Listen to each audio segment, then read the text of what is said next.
129쪽 17장 바이러스. 왼쪽 컬럼의 핵심란에서 위에서부터 6번째 줄에, 자, 바이러스는 물론 이제 바이러스가 세포보다 크기가 훨씬 작고 그리고 스스로 물질 대사를 하지 못하고 뭐 등등의 이유에서 최초의 생명체라고 생각하는 사람들도 있겠지만, 특히 물질 대사를 하지 못한다는 것은 최초의 생명체가 될 수 없겠죠.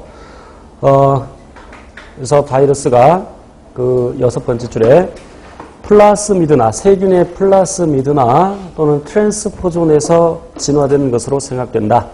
물론 생각된다. 확인할 필요는 없습니다. 자, 그 다음에 복습란에서 17.1에 그 밑에 바이러스 유전체.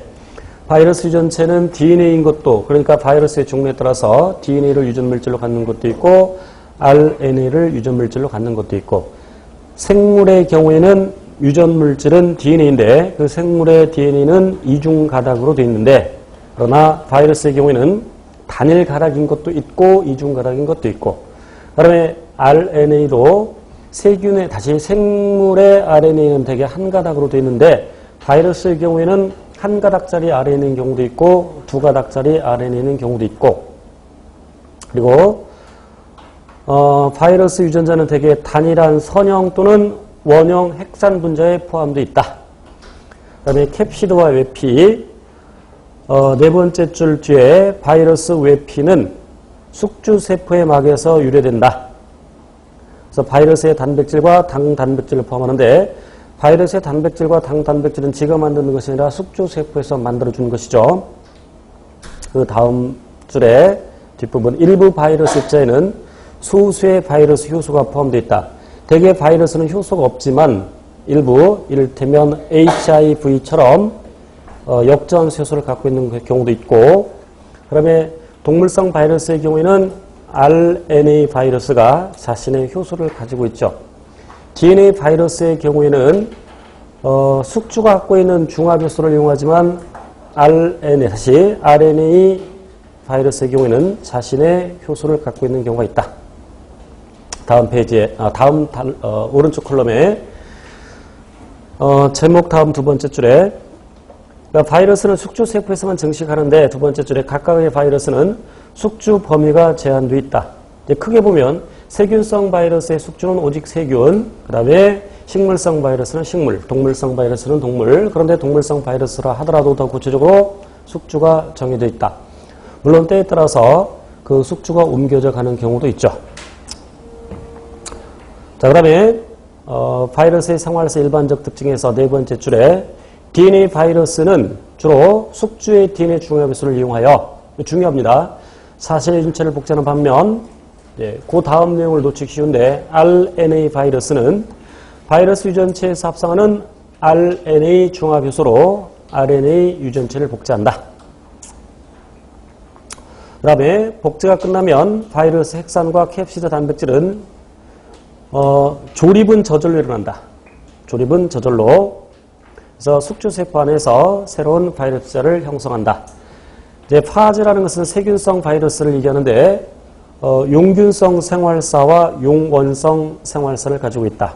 세 번째 줄에 독성 파즈는 용균성 생활사만 이용해서 증식한다. 용균성, 다른 말로 용해성이라고 하는데 숙주를 터뜨리고 밖으로 빠져나가는 것이죠. 반면에 이제 용원성 바이러스는 숙주세포의 DNA에 끼어져 들어가는 생활사를 보이죠. T4 파지로부터 해서 쭉 내려와서 다섯 번째 줄에 초기에 만들어지는 파지 요소 가운데 하나는 숙주세포의 DNA를 분해한다. 그 다음에 세균 DNA가 분해되어 만들어지는 뉴클레오타이드는 바이러스 DNA 합성에 이용된다. 캡시드 단백질은 파지 꼬리, 섬유, 머리 형태로 조립된다. 이들은 세균의 세포박에 손상을 입히는 효소로 인해 세포가 부풀어오면서 터짐에 따라 세포 밖으로 방출된다. 자, 그런데 아까 초기에 만들어지는 파지 효소 가운데 하나는 숙주세포의 DNA를 분해한다를 잘 기억하셔야 돼요. 그런데 그 효소를 제가 가지고 오는 것이 아니라 그 파지의 DNA의 발현에 의해서, 유전자 발현에 의해서 숙주 내에서 효소가 만들어지고 그 효소가 숙주세포의 DNA를 분해한다. 그 다음 수용체 자리를 변화시키는 돌연변이와 세포 안으로 바이러스의 DNA에 들어갔을 때 이를 분해하는 제한 요소. 그러니까 바이러스에 대해서 저항할 수 있다는 얘기죠. 그러니까 세균이 바이러스의 감염을 방어할 수 있는데 바이러스가 세균에 결합해야 감염이 되는데 그 특정 수용체와 결합하는데 수용체를 변화시킨다. 돌연변이에 의해서. 그리고 제한 요소를 가지고 있어서 바이러스의 DNA를 자른다. 그 다음에 용원성 생활사는 온건성 파지라고 하는데 독성 파지가 아니라는 얘기죠. 그런데 용원성 생활사와 용균성 생활사를 모두 이용한다. 그러니까 용원성 생활사를 보이다가 때에 따라서 용균성 생활사로 바뀐다. 그래서 아까 용균성 생활사만 보이는 것으로 대표적인 것이 T2 파지, T4 파지가 있고 이와 같이 용원성 생활사를 보이면서 용균성 생활사로 변할 수 있는 것이 람다 파지. 그래서 그 용원성 생활사에서는 숙주세포의 DNA에 끼어 들어가는데 그런 상태를 프로파지라고 한다. 다음 오른쪽 컬럼에 삽입된 파지 유전체의 대부분의 유전자는 프로파지에서 만들어지는 단백질에 의해서